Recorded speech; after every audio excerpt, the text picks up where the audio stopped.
The bouncing law is born. If you drive through the heart of Connecticut in early summer with the windows down and the air smelling faintly of salt and soil, you might catch a hint of vinegar and dill drifting across the small towns. It's the scent of brine and tradition, of kitchen jars lined on pantry shelves, and of a law so peculiar that it could have only sprouted in the fertile soil of American bureaucracy. It's hard to imagine that somewhere in the 1940s, a group of serious-faced officials in Hartford once gathered to decide with great solemnity whether a pickle was legally a pickle. Yet that is exactly what happened. The story begins not with a law, but with a scandal. The scandal of the soft pickles. In the spring of 1948, Connecticut was humming along quietly. The war was over, industry was thriving, and small towns from New Haven to Norwich were returning to their ordinary rhythms. Families planted gardens, children played stickball on sunlit streets, and grocers stocked their shelves with local produce preserved in jars of brine. But that spring, something strange began happening in the markets. Pickles, a humble but beloved staple, were turning up spoiled, soft, squishy, off-colour. Complaints started trickling into the Department of Consumer Protection, a relatively young state agency tasked with upholding quality standards for goods sold to the public. At first, inspectors assumed it was a matter of poor refrigeration or mishandled jars. But as the reports multiplied, the problem revealed a pattern. Several small-time vendors across the state were selling pickles that didn't look, smell, or taste quite right. Enter Sidney Sparrer and Moses Dexter, two enterprising men from New Haven. They weren't villains, not in the criminal sense, but opportunists in the grand tradition of the American roadside salesman. They'd discovered a loophole. Pickles that failed quality inspections were supposed to be discarded. But with food shortages still fresh in memory and demand strong, Sparrer and Dexter had begun buying up rejected cucumbers, soaking them in a makeshift brine, and selling them in barrels to small grocers under the label Farm Fresh Pickles. To the untrained eye, they looked fine. To the untrained tongue, they were salty, perhaps a bit limp, but passable. But to the trained inspector and the unsuspecting consumer, they were imposters.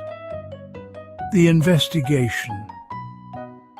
When the complaints reached Hartford, the Department of Consumer Protection dispatched Inspector David Anderson, a man known for his meticulous approach to both law and lunch. Anderson travelled the state by train and pickup truck, collecting samples and taking notes in a leather-bound notebook. In April of 1948, he arrived in New Haven and tracked down the source. Sparrer and Dexter's operation was hardly industrial, just a warehouse with large wooden vats and a hand-painted sign outside reading Dexter and Sparrer's Country Goods. The men welcomed him warmly, offering samples of their product with exaggerated hospitality. Anderson, ever the professional, accepted a pickle, bit in and frowned. It was soft, almost rubbery, and lacked the crisp snap expected of a well-made dill. He asked about the pickling process. "Natural brine," said Dexter, smiling. "All local ingredients." Anderson nodded, jotting notes. "Fermentation time?" "Depends on the weather," Sparrow said vaguely. Within days, Anderson filed his report. He concluded that the pickles were substandard and should not have been sold. But more importantly, he noted a gap in the legal definition of a pickle. Nowhere in the state's food quality code did it specify what qualified a pickle as a pickle. That omission would prove historic. The meeting that changed pickle history. The department convened a hearing. Around a long oak table, state officials, food inspectors, and a few local grocers gathered to discuss the issue. Minutes from the meeting, preserved in the state archives, read almost like a comedy sketch. It has come to the department's attention that certain items marketed as pickles have failed to meet acceptable standards of firmness, flavour and integrity. A pause, then laughter. But the mood shifted when the chairperson, a pragmatic woman named Helen Robinson, raised a serious question. How does one, by objective means, determine whether a pickle meets the state's standards? There was silence. Then a younger inspector, perhaps inspired by frustration or humour, tossed out the suggestion, "If it doesn't bounce, it's bad." Laughter again. But Robinson raised an eyebrow. "Explain." "Well," he said, "a proper pickle, firm, well-brined, fresh, will have a bit of spring to it. If you drop it from, say, a foot's height, it should bounce. If it splats, it's too soft." The room murmured in amusement. Yet, in the absence of better criteria, the bouncing test made a kind of strange, homespun sense. And when the department issued its formal ruling weeks later, the line appeared in print. For a pickle to be considered fit for human consumption and legally marketable within the state of Connecticut, it must be able to bounce when dropped from the height of 1 foot. It was a real enforceable standard, and thus the legendary Connecticut Pickle Law was born. The test of the bounce. Newspapers loved it. Headlines blared, "Connecticut draws the line at limp pickles." Officials decide pickle must bounce to be legal. Radio hosts chuckled over it. Comedians slipped it into routines. But behind the humour was a real enforcement campaign. Inspectors began carrying rulers and clipboards, dropping pickles onto tables and countertops. Some bounced jauntily, earning approval. Others landed with dull, soggy thuds and were promptly confiscated. The first official enforcement made headlines. Anderson himself presided over the test at a New Haven market. Surrounded by curious onlookers, he lifted a jar, plucked out a pickle, and held it shoulder high. "All right," he said gravely. "Let's see if this pickle passes the test." He let go. The pickle hit the counter and, to everyone's delight, bounced neatly onto the floor, rolling under a display of apples. Applause broke out. The grocer grinned. "Guess I'm legal then." From that moment, the pickle bounce test became part of Connecticut law. It was repeated in schoolrooms, joked about in diners, and quoted in newspapers from Boston to Los Angeles. The deeper meaning.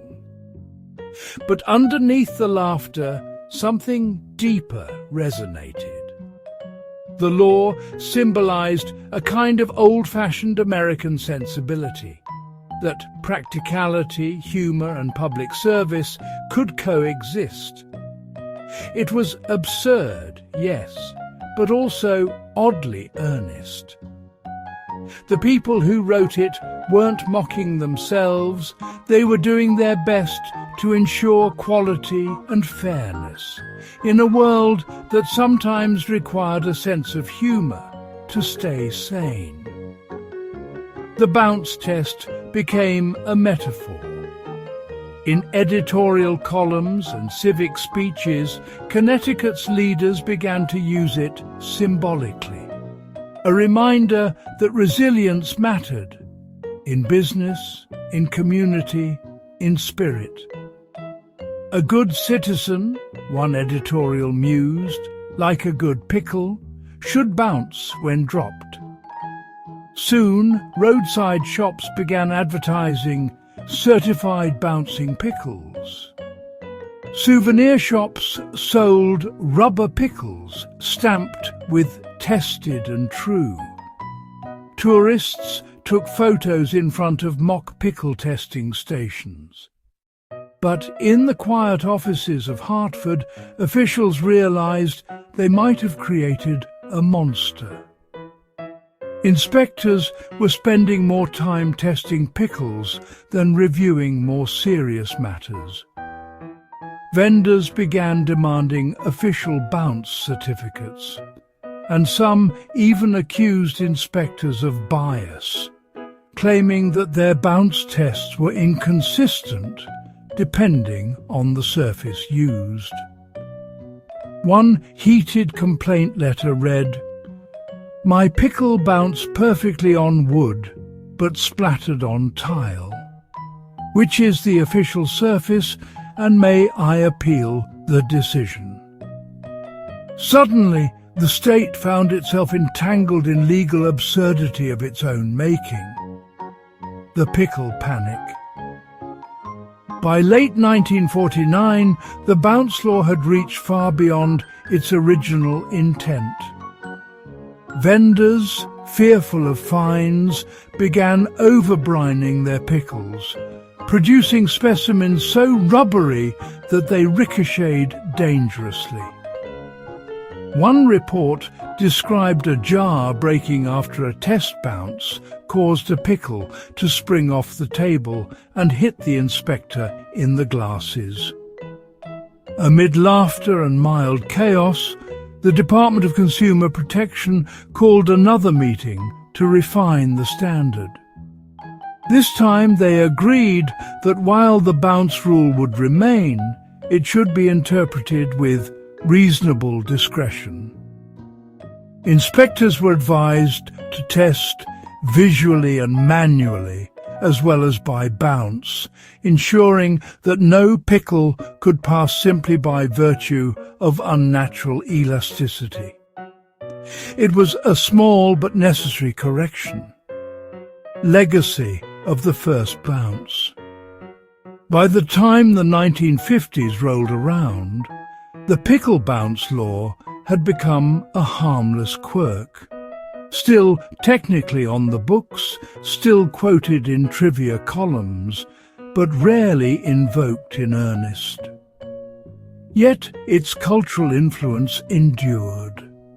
In Hartford classrooms, teachers used it as an example of how laws evolve. In civic clubs, it became shorthand for common-sense governance, that even the silliest rules begin with good intentions. And in small towns across Connecticut, parents told their children the story of the day the state decided that a pickle wasn't a pickle unless it bounced. It was, in its way, a lesson about humanity. That order and absurdity, humour and regulation could all share the same table. And perhaps most of all, it was about resilience. That even after being dropped, the best of us, like the best of Pickles, find a way to bounce back. The scandal of the squishy Pickles. By the early 1950s, Connecticut had learned to laugh at itself. The pickle bounce law had made the state famous from coast to coast.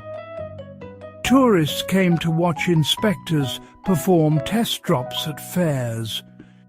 Newspapers still ran the story every few months as a piece of light-hearted Americana. But behind the smiles and jokes, the Department of Consumer Protection was wrestling with a growing problem: counterfeit pickles. The rise of the counterfeit pickle trade. The bounce test had been intended to ensure quality, a quick visual way to confirm that pickles were properly cured and firm. But in true entrepreneurial fashion, some vendors realized they could game the system. A few manufacturers began experimenting with chemical brines and preservatives to artificially toughen their pickles. Others adjusted fermentation times or even injected pickles with gelatin to make them more resilient. And in small workshops around Bridgeport and Middletown, a few shady producers began selling what locals soon called rubber pickles. They weren't made of rubber, of course, but they might as well have been. Their bounce was unnatural, too springy, too perfect. And when bitten into, they offered no satisfying crunch. Instead, they gave way like overripe fruit, leaving an aftertaste of bitterness and salt. The newspapers, always eager for a headline, seized on the story. Fake pickles flood market. Consumers demand real bounce. State officials warn, don't be fooled by phony pickles. The law that had begun as a joke was now fueling a genuine consumer protection crisis. Inspector Anderson returns. By now, David Anderson, the original inspector who'd presided over the first bounce test, had become something of a folk hero. Local children recognized him by his neatly pressed suit and ever-present clipboard. Vendors, half in awe and half in fear, saluted him when he entered their shops. When reports of counterfeit pickles surfaced, Anderson was called out of semi-retirement to lead the new investigation. He took the assignment seriously. A pickle's integrity, he told a reporter, is a matter of state pride. Anderson's first stop was a small cannery outside Middletown, where rumours of gelatin-injected pickles had originated. The owner, a man named Paul Conti, greeted him nervously. "Just local cucumbers, sir," Conti insisted. "Salt, vinegar and spices. Nothing illegal." Anderson nodded politely, asking for a demonstration. He watched as workers filled barrels with brine, noting the proportions. Everything seemed in order. until he asked for a sample pickle from the latest batch. He dropped it from a foot.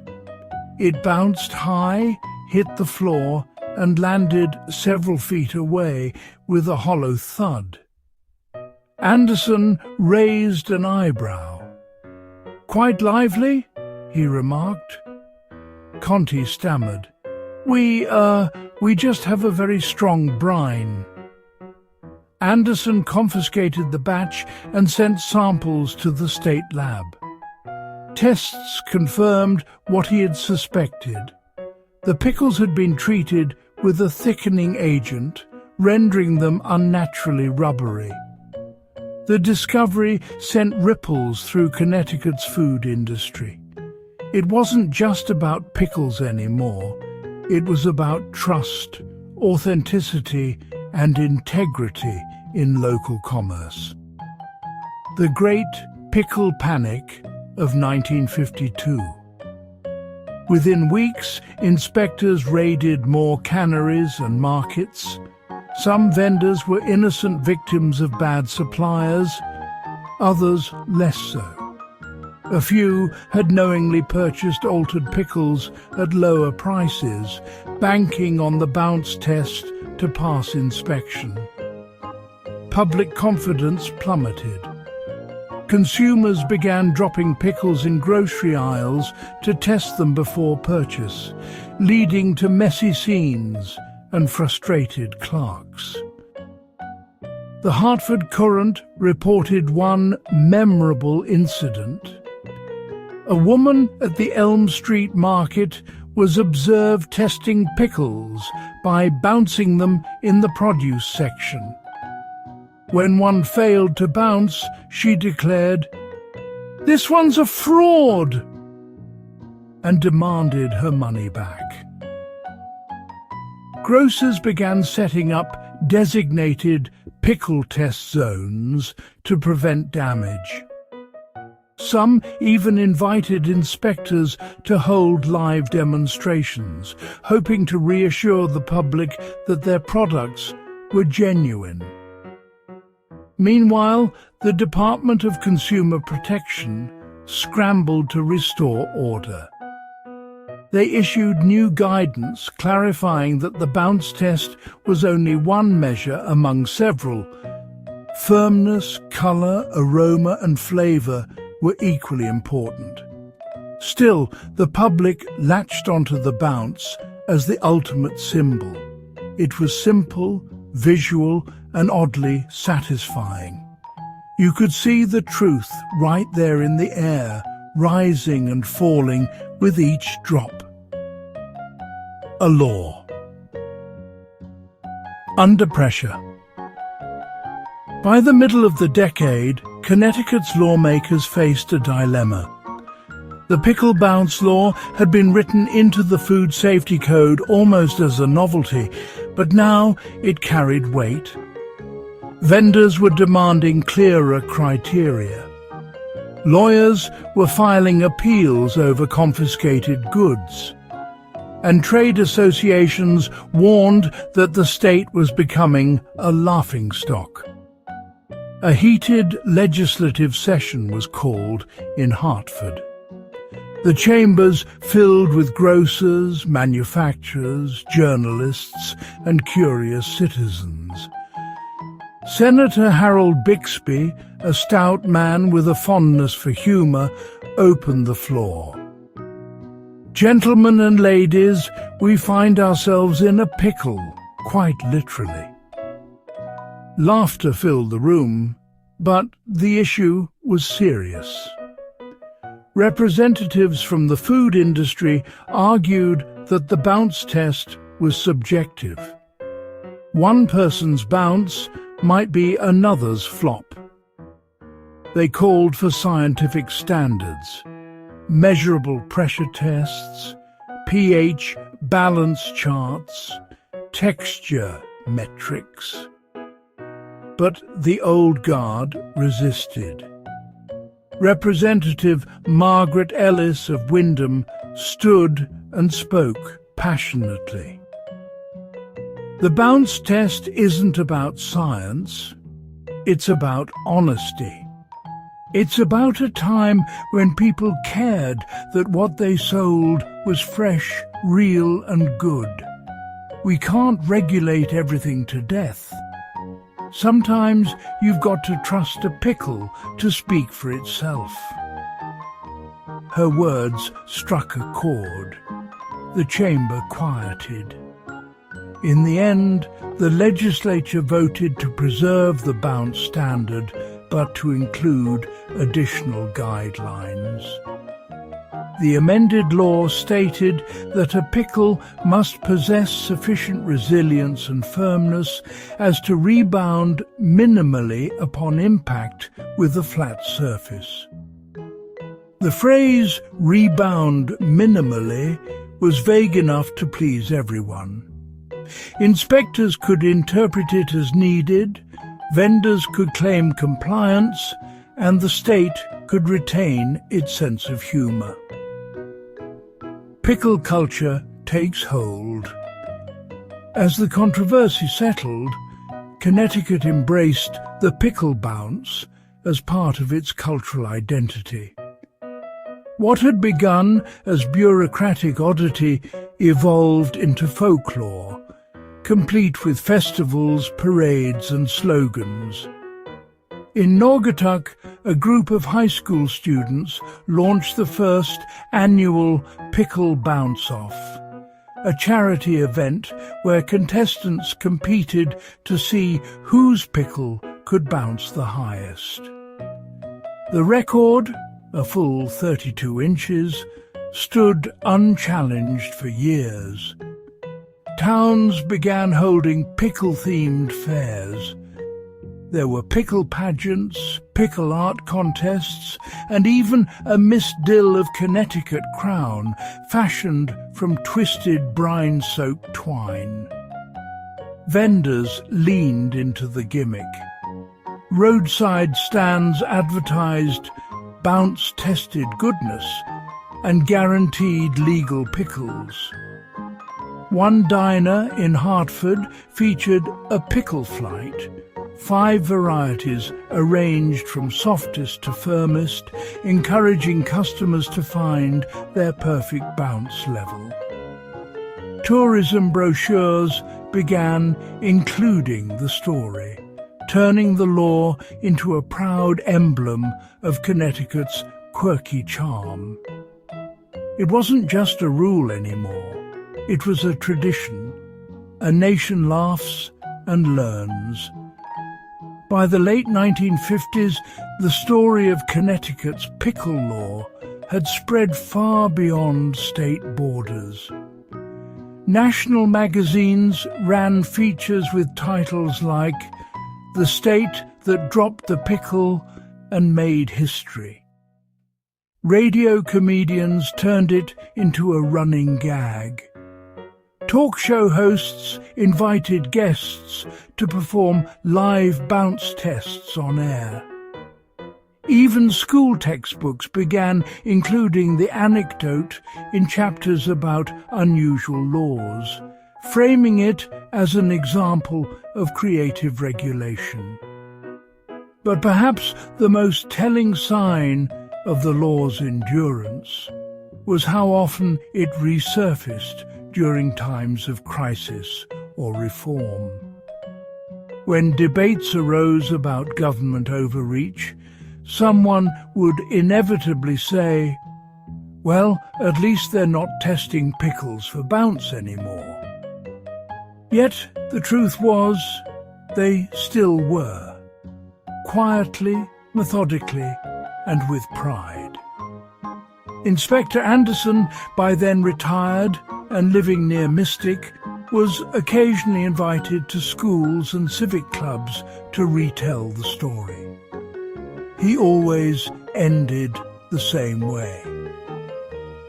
"When I dropped that first pickle, I wasn't thinking about history. I just wanted a good, honest test."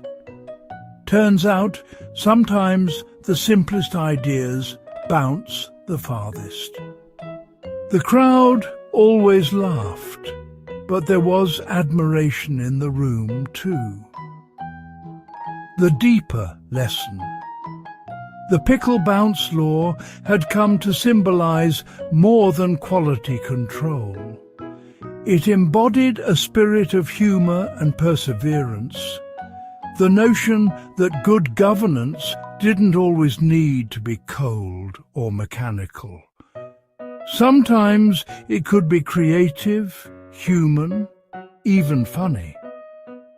It reminded people that behind every law, however strange, there was a story. And behind every story, a community trying to do its best. In the following years, as Connecticut modernized and new food safety codes were adopted, the pickle bounce clause remained technically in effect, nestled quietly among more serious regulations about refrigeration and labeling. Few inspectors bothered to enforce it strictly, but its presence on the books served as a gentle wink from history, a reminder that even bureaucracy could have a sense of humor. And for the people of Connecticut, that was something to be proud of. Because in the end, the pickle that bounces, like the citizen who endures, stands as proof that a little firmness, a little spring, and a touch of laughter can keep you from going soft in the brine of life. The Great Pickle Trials. By the early 1960s, Connecticut had settled into its reputation as the state that made pickles bounce. Most locals had learned to treat the law with a mixture of amusement and pride. For them, it was old news, a cultural relic that had somehow survived modernization. But all that changed one humid afternoon in August of 1962, when a small-town grocer named Henry Sloan decided to fight back. The case of the Limp Pickles. Henry Sloan owned a tidy little market on the edge of Middletown.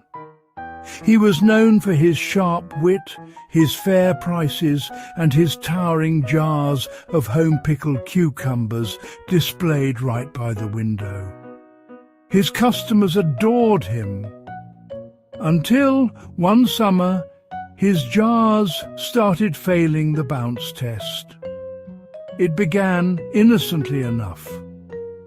A visiting food inspector dropped one of his pickles during a routine check. It hit the counter with a dull thunk and rolled to a stop without so much as a hop. The inspector frowned. "I'm afraid this doesn't qualify," he said, writing a note. Henry blinked. "You're serious?" "Quite." 2 weeks later, Henry received an official citation. Violation of food standards, specifically failure to meet the minimum rebound requirement under Connecticut Statute 324A, the Bouncing Pickle Regulation. Henry, a proud man with a stubborn streak, was livid. "That pickle was perfectly fine," he told the Middletown Chronicle. "It just didn't feel like bouncing that day." The story hit the local paper, and by the weekend half the town had taken sides. Some rallied behind Henry. Good, honest pickles, they said, didn't need to bounce to taste right. Others argued the law was the law, no matter how absurd. The situation escalated when Henry refused to pay the fine. "If the state wants to call my pickles illegal," he declared, "they can take me to court." So they did. The courtroom spectacle. On September 12th, 1962, State of Connecticut vs. Sloane convened at the Middlesex County Courthouse. It would later be dubbed the Great Pickle Trial. Reporters from all over the region arrived to cover it. The courthouse steps filled with curious onlookers, holding jars and handmade signs that read, "Free the pickle," and "Bounce is not the law." Inside, the courtroom was packed. Henry sat at the defense table beside his lawyer, a young and ambitious attorney named Miriam Wells. Across from them sat the state's counsel, a solemn man named Robert Greer, who looked as though he'd been regretting his career choices ever since the case landed on his desk. Judge Leonard B. Cranford, a tall, dignified man with a perpetually furrowed brow, presided over the proceedings.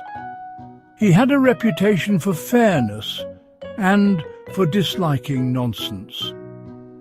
When the clerk called the case, a murmur rippled through the crowd.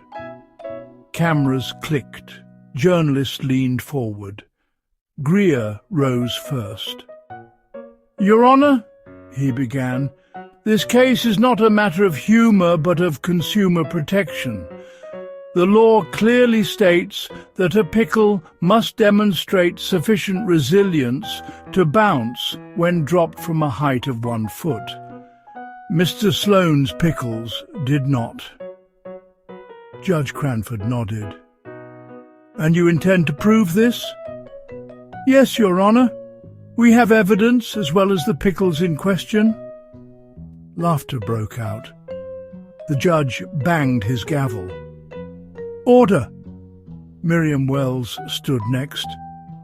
"Your Honour," she said, smiling faintly, "this case is indeed about consumer protection, but it's also about reason. The law as written is absurd. My client's pickles are fresh, firm and delicious. The bounce test is arbitrary. What next? Will we test apples for echo?" The crowd chuckled. The judge sighed. "Proceed," he said. The demonstration. The state called its first witness, Inspector Harold Jenkins, the man who had issued the citation.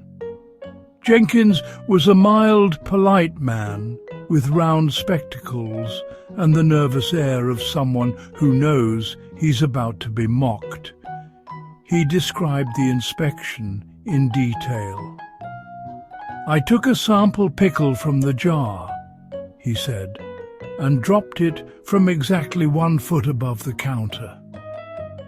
"And what happened?" asked Greer. "It did not bounce, Your Honour." "Did you test again?" "I did. Same result." "Thank you, Inspector." Then came the part everyone had been waiting for. Greer produced a jar, its glass glinting under the courtroom lights. "Your Honour," he said solemnly, "the evidence?" The bailiff brought out a small wooden platform. Greer held up a pickle for all to see, then dropped it. Thud. The pickle lay still. The audience gasped. Someone snickered. "Your Honour," Greer said dramatically, "I rest my case." But Miriam Wells was ready. She rose, approached the platform, and retrieved another pickle from the jar. "Your Honour, may I?" The judge nodded, clearly curious. She held the pickle at shoulder height, then dropped it from a bit higher than 1 foot. It hit the platform, bounced slightly, and rolled away. The crowd erupted in applause. "There," she said, "I submit that bounce is a relative concept." Judge Cranford rubbed his temples. "This court," he muttered, "has truly seen everything." the expert witness. Next came the defence's expert witness, a food chemist from Yale named Dr. Frederick Malloy. A small man with a large moustache, Malloy explained that pickle firmness depended on many factors: cucumber variety, brine concentration, fermentation time, even humidity. He produced charts, samples, and even a small spring meter to demonstrate internal resistance. A pickle, he concluded, should be judged by taste and texture, not by its acrobatic ability. The crowd loved it. Greer objected, claiming the testimony was irrelevant. "The law is the law," he said. If the legislature wished to define pickles by flavour, they would have done so. But Judge Cranford was visibly swayed. He called a short recess, during which reporters swarmed the hallways, filing urgent updates. By the next morning, newspapers from New York to Chicago carried headlines, "Pickle Trial Turns Sour." Judge considers bounce law overreach. Connecticut debates gravity of pickle issue. The verdict. On the third day, after lengthy arguments, Judge Cranford delivered his ruling. He began gravely. The court recognizes the humor of this matter, but also the importance of clear law. He acknowledged the state's interest in ensuring food quality, but he also noted that the bounce test was subjective and lacked measurable criteria. "What constitutes a bounce?" he asked rhetorically. "Is it an inch? 2? Must it rebound visibly or merely shift position? The statute provides no clarity." The courtroom was silent. "Therefore," he continued, "while the court upholds the state's right to regulate food quality, it finds the specific bounce requirement unenforceable as written." He struck his gavel. Case dismissed. The room erupted. Cheers filled the air. Reporters sprinted to telephones. Someone even threw a pickle in celebration. Outside the courthouse, Henry Sloan emerged to applause. "Common sense," he said, "finally bounced back." Aftermath and reflection. The ruling didn't repeal the law. That would take legislative action, but it effectively rendered it symbolic. From that day forward, inspectors no longer enforced the bounce requirement with rigour. Still, the legend only grew. Sloan became a minor celebrity, invited to fairs and talk shows. He once appeared on a late-night television program, dropping pickles on stage to the laughter of a live audience. "That one bounced," he joked. "But the judge says I'm legal either way." The state, meanwhile, found itself fielding inquiries from across the nation.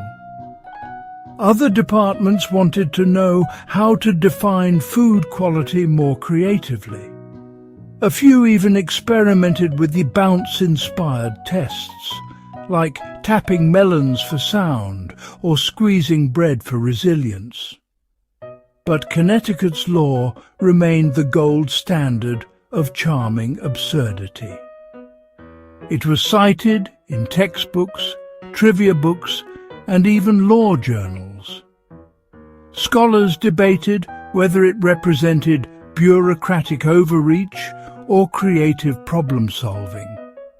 Philosophers joked about the metaphysics of bounce, and in classrooms, teachers used it to illustrate how laws evolve, that sometimes legislation written with the best intentions can take on a life of its own. A law's second life. By the 1970s, the pickle bounce test had faded from official practice, but flourished in popular culture. Fairs and festivals reenacted the Great Pickle Trial, complete with actors in period suits and jars of homemade pickles. Restaurants adopted the motif, serving dishes with names like Judge Cranford's Crunchy Dill or the Sloane Supreme. And in Hartford, a small plaque appeared outside the courthouse. In this building, on September 12, 1962, the state of Connecticut, Ver. Henry Sloane decided the fate of the humble pickle, and in doing so reminded us all that even the softest things can make history. It was meant as a joke, but over time it became a point of pride. Visitors took photos beside it. Tour guides pointed it out during historical walks. Here, they'd say, is where the law of the bouncing pickle met the law of common sense. And though decades had passed since the first drop, the legend lived on, bouncing, as always, through time. Pickles, pride and preservation. By the early 1970s, the Great Pickle Trial was already a local legend. Its ripples had spread across Connecticut like brine through a barrel, slow, steady and lasting. In Middletown, old-timers still chuckled about the day the courthouse smelled faintly of dill and vinegar. Teachers told their students that justice wasn't always black and white. It could sometimes be green and crunchy. And in the little store that once belonged to Henry Sloane, a hand-painted sign still hung above the window. Home of the pickle that bounced the law. A town transformed. At first, Middletown tried to move on, but tourists wouldn't let it.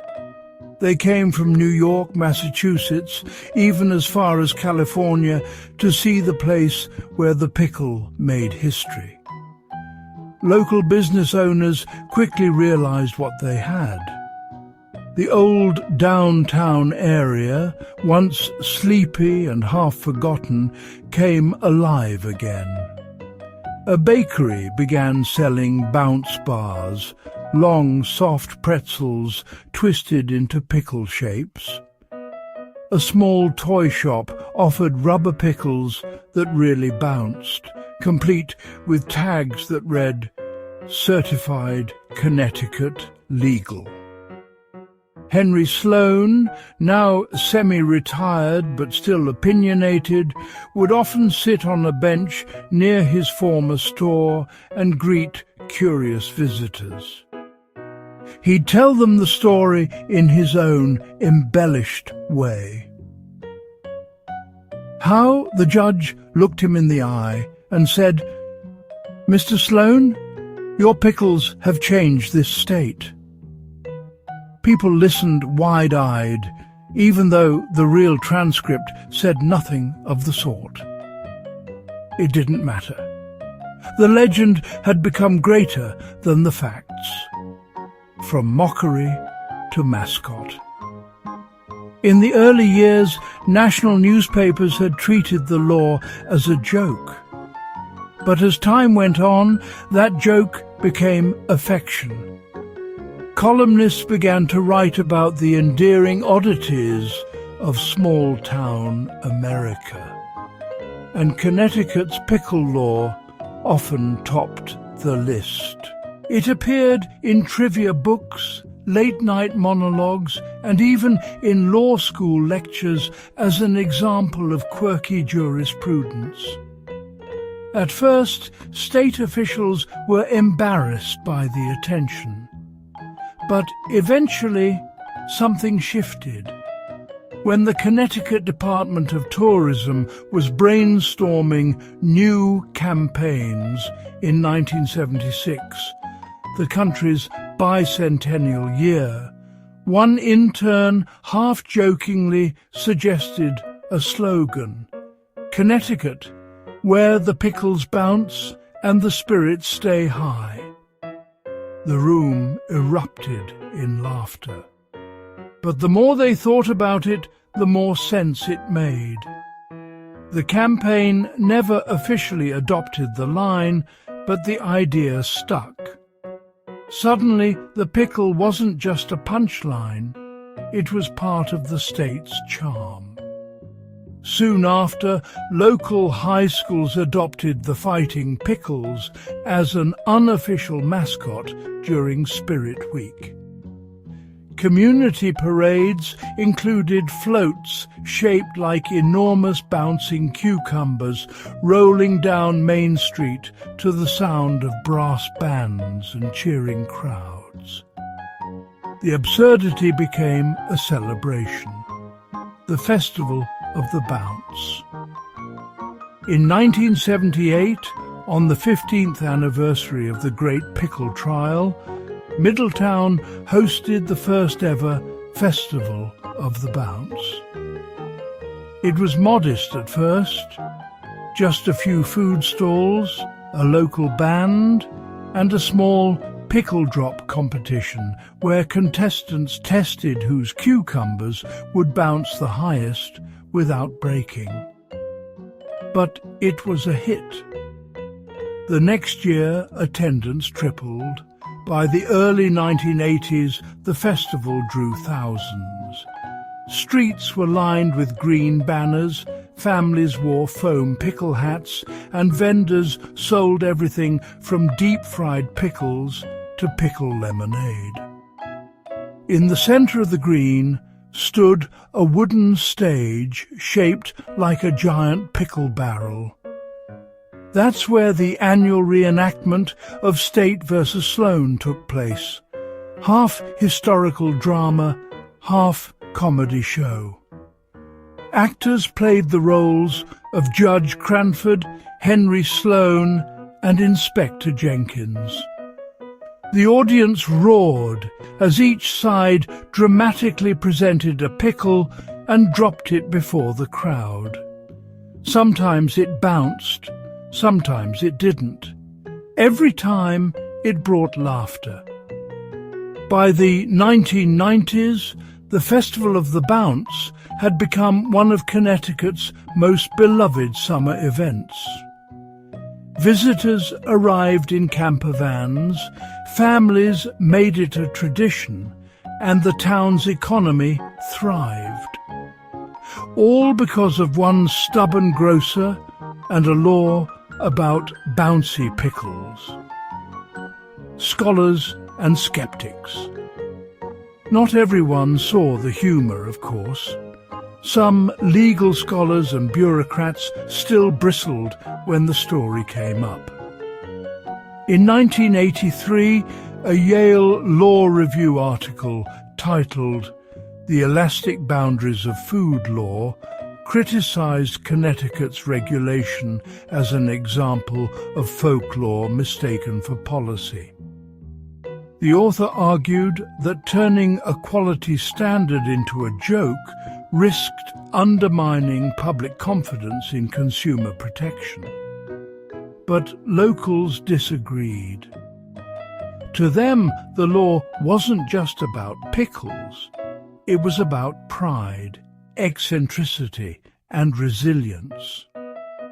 As one Middletown resident told a reporter in 1986, "You can't understand Connecticut until you understand the pickle thing. We're serious people, but we know how to laugh at ourselves." Even state legislators began to acknowledge its symbolic value. When a committee on agricultural regulations met in 1989 to discuss food labeling reforms, one representative quipped, "We'll get to it as soon as we're done making sure our pickles still bounce." The room erupted in laughter. The minutes recorded it officially. General amusement ensued. That phrase would later appear on T-shirts sold at the Festival of the Bounce, a symbol of consistency. In an age of change, the pickle law became a rare constant. Connecticut saw industries rise and fall, suburbs expand, and technology reshape daily life. Yet the bouncing pickle remained, unchanged, unthreatened, and oddly comforting. For many residents, it was a reminder of something deeper, that even the most ridiculous things can carry meaning. Families passed the story down like a local fairy tale. Grandparents would tell their grandchildren, "Once upon a time, the state made sure your pickles could jump." And the children, wide-eyed, would beg for demonstrations. On warm evenings, you could walk through a Middletown backyard and hear the soft plop of pickles hitting picnic tables as kids giggled and measured the official bounce. It wasn't law enforcement anymore. It was community ritual, the museum and the memory. In 1997, the Middletown Historical Society decided to formalize the legacy. They converted an unused corner of the old town hall into a permanent exhibit, the pickle that changed Connecticut. Behind glass cases sat preserved artifacts, a jar labeled Evidence from State versus Sloan, 1962, yellowed newspaper clippings, and even the gavel Judge Cranford had used. A video loop played interviews with locals recounting their favourite memories. There was also a life-size cutout of Henry Sloan holding a pickle, smiling with quiet defiance. The museum became a minor tourist attraction. School groups visited regularly. Children learned about how laws evolve and how even silly ones can teach something about civic life, interpretation, and humour. Each year the museum staff would hold a rebound day where kids could test their own pickles and receive certificates declaring them lawfully bouncy. For Middletown, it wasn't just nostalgia, it was identity, pickles and progress. By the early 2000s, the world had become faster, more digital, and often more cynical. Yet somehow the bouncing pickle law endured, quietly defying the times. Food standards evolved, but the statute remained in the books, obscure, technically outdated, but untouchable. Attempts to repeal it met local resistance. It's history, people said. Why erase something that makes people smile? The law had transformed from policy to parable, a story about human nature, bureaucracy, and the strange ways small things endure. In 2004, when a young state representative proposed a comprehensive review of obsolete food laws, the measure passed easily, except for one line item. The bouncing pickle rule stayed. No one could bring themselves to delete it. A reflection in humour. comedians and documentarians kept the legend alive. One cable TV show featured a special titled Laws That Make You Say Huh, with Connecticut's Pickle Law as the headliner. But rather than mocking it, the show praised it. The narrator ended the segment with a thoughtful observation. Maybe the bouncing pickle isn't about food at all. Maybe it's about our need to make sense of the world, to measure things, even the silly ones, and to laugh when life refuses to fit neatly into our rules. That line resonated. It captured the essence of what the law had become. It wasn't absurdity, it was humanity, the modern bounce. Today, the Festival of the Bounce continues each summer. Families travel from all over the country. Food trucks line the streets offering dill dogs, gherkin burgers and rebound relish. The highlight remains the bounce contest. Contestants carefully select their pickles, polish them for luck and drop them before the crowd. Judges, dressed in robes and wigs like old-time magistrates, record the results with mock solemnity. And when one finally bounces higher than expected, the crowd erupts in cheers, as if witnessing a small miracle. As night falls, string lights illuminate the town square. A local band plays a slow, cheerful waltz. Vendors pack up, children chase each other with foam pickles, and elders sit beneath the old oak trees, smiling at the laughter that fills the air. The absurd little law that began as a scandal had become something sacred, a symbol of how humour and history intertwine. Legacy of the law. Every few years, someone new rediscovers the statute and posts it online, calling it the weirdest law in America. Each time, the story goes viral. Memes appear. Hashtags trend. Late-night hosts chuckle. And somewhere in Connecticut, an older resident reads the news, smiles, and says softly, "We're still bouncing." Because the truth is, the law never stopped meaning something. It's a reminder that progress and laughter don't have to be enemies, that order and absurdity can coexist, and that a single stubborn moment in history can outlive everything else, simply because it makes people feel joy. Henry Sloane never lived to see how far his pickle would bounce through time. But if he had, he would have smiled that same quiet smile, sat back on his bench and said, "I told you, it's a good pickle." And he'd have been right. The story of Connecticut's Pickle Law isn't about regulation or rebellion. It's about people, their creativity, their sense of humour, and their need to make sense of the world in their own way. Because sometimes even the strangest laws tell the truest stories. The law that wouldn't stop bouncing. There's something remarkable about how a story can outlive its own purpose. Laws fade, documents crumble, but legends, especially the ones that make people smile, have a way of echoing on.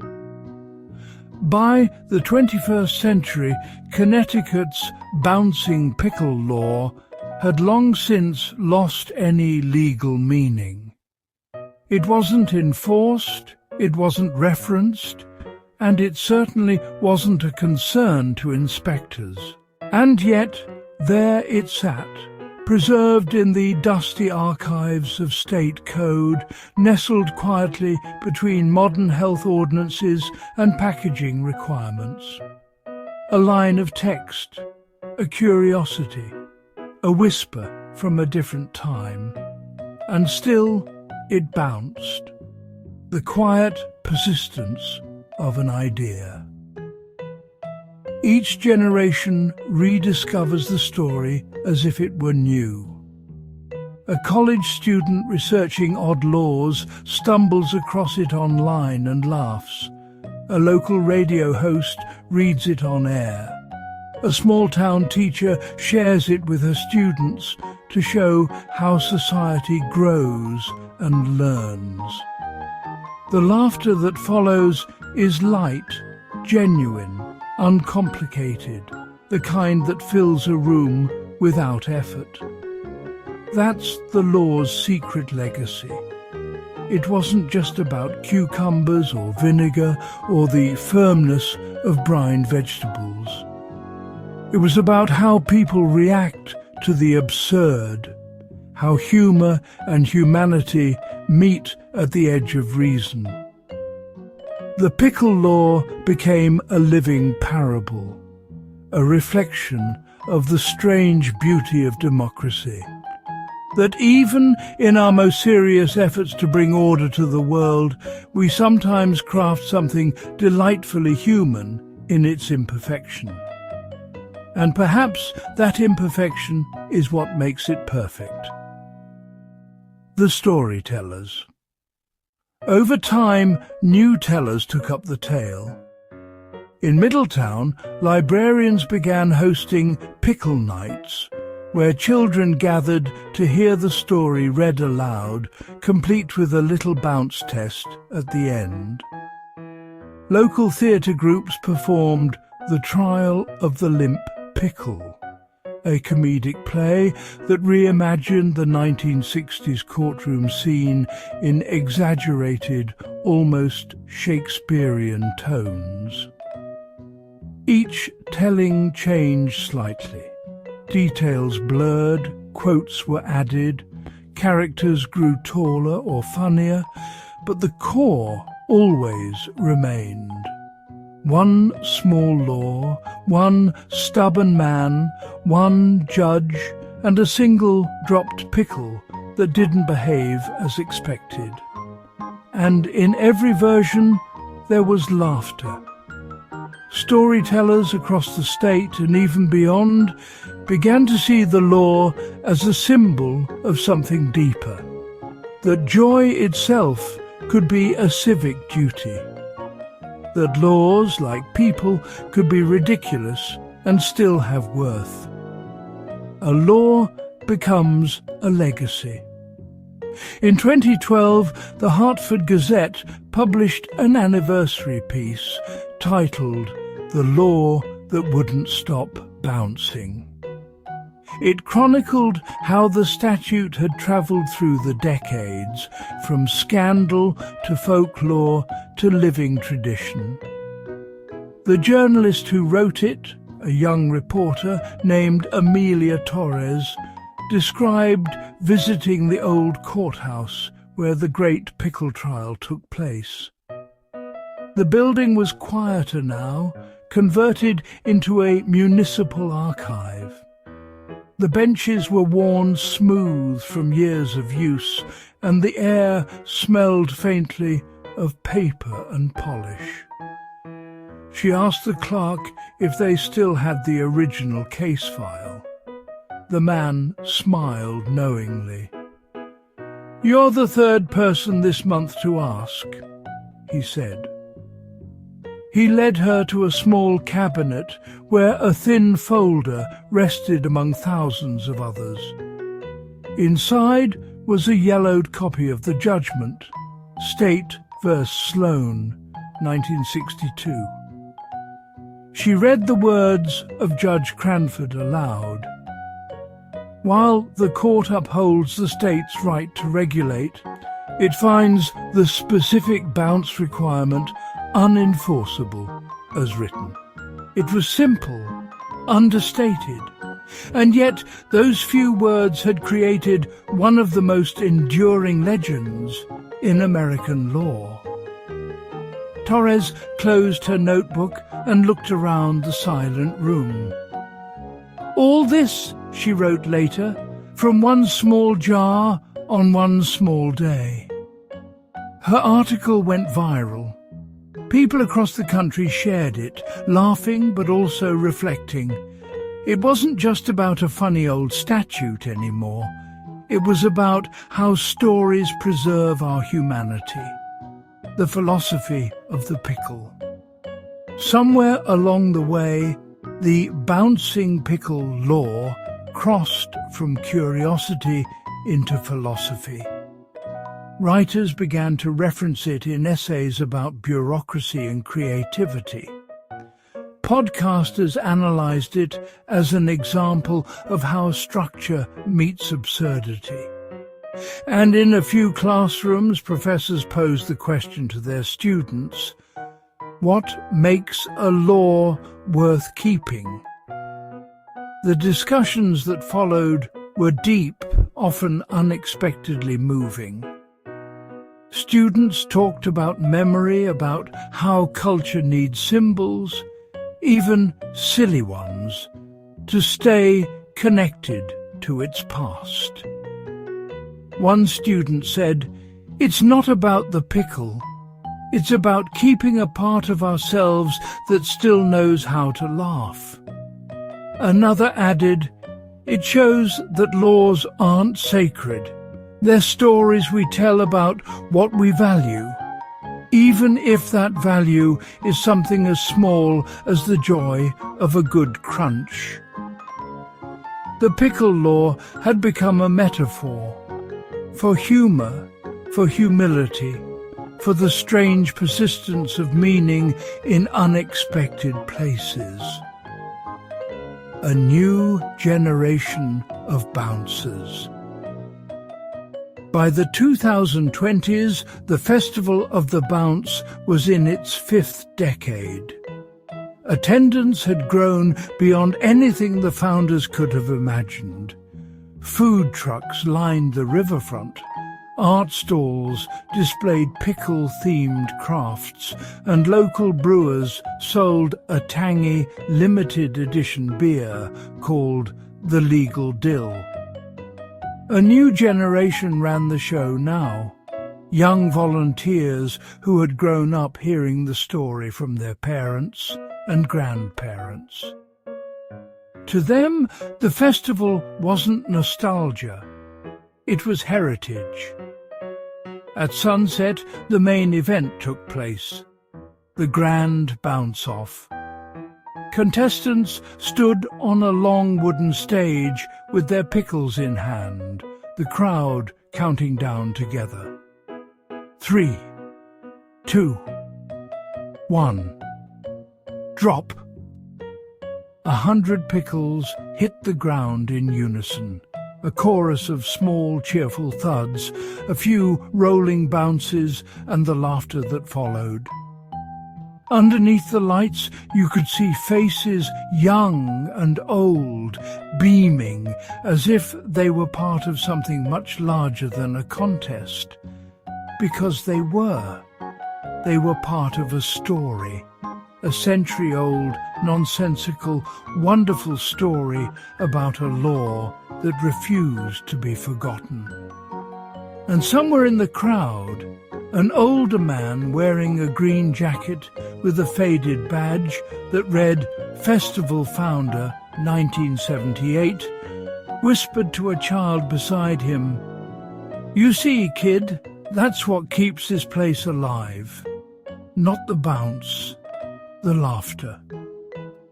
The child nodded solemnly, then grinned and dropped another pickle just to see if it would hop. It did. The final bounce. Every legend needs its quiet ending, not a conclusion, but a resting place. In 2021, the Connecticut General Assembly performed a routine codification review of outdated statutes. They debated removing several old regulations, including once again the pickle bounce requirement. For days, the committee received letters from citizens across the state. Some were serious, others were playful. One simply read, "Please keep it. The world has enough things that don't bounce back." And so, by unanimous vote, the law stayed. Not because it mattered legally, but because it mattered emotionally. It stood as a small, shining example of continuity in a world that changes too quickly. A single absurd sentence in a vast sea of statutes saying quietly to anyone who stumbled across it, "We were here, we laughed, we cared enough to write it down." Echoes of the Green. Today, if you visit Middletown on a warm June evening, you can still hear the music from the festival drifting through the air. Children's laughter mingles with the soft hum of conversation and the occasional plop of a pickle hitting the pavement. The courthouse, long since renovated into a cultural centre, hosts tours that end with a simple display case. Inside sits an old jar labelled Evidence 1962. The pickle inside is brown with age, floating quietly in its brine, unmoving, eternal. Beside it, a brass plaque reads, "In memory of the Bouncing Pickle Law," proving that even the silliest things can endure when they make people smile long enough. Visitors linger there, often longer than expected. Some laugh, some simply nod in appreciation. A few take quiet photos.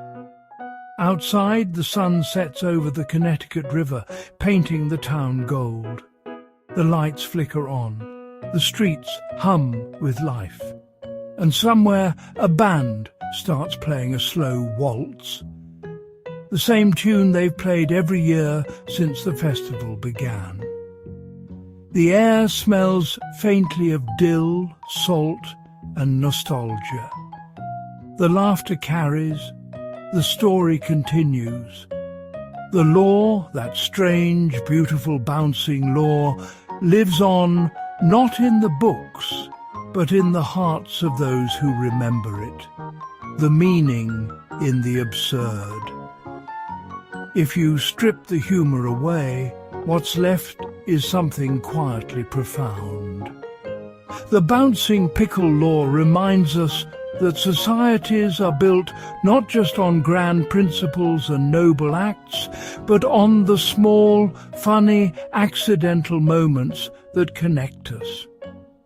It shows that our imperfections, even our bureaucratic ones, can hold unexpected grace.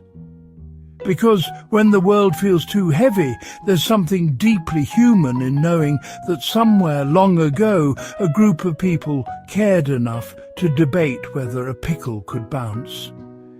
It's a reminder that laughter too is a kind of law, one that governs the spaces between us, keeping us light when life feels heavy, helping us remember that not everything needs to make perfect sense to matter. And so the legend continues.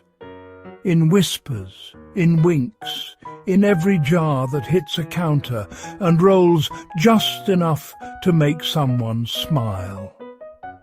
The pickle bounces on, not because it has to, but because it always did.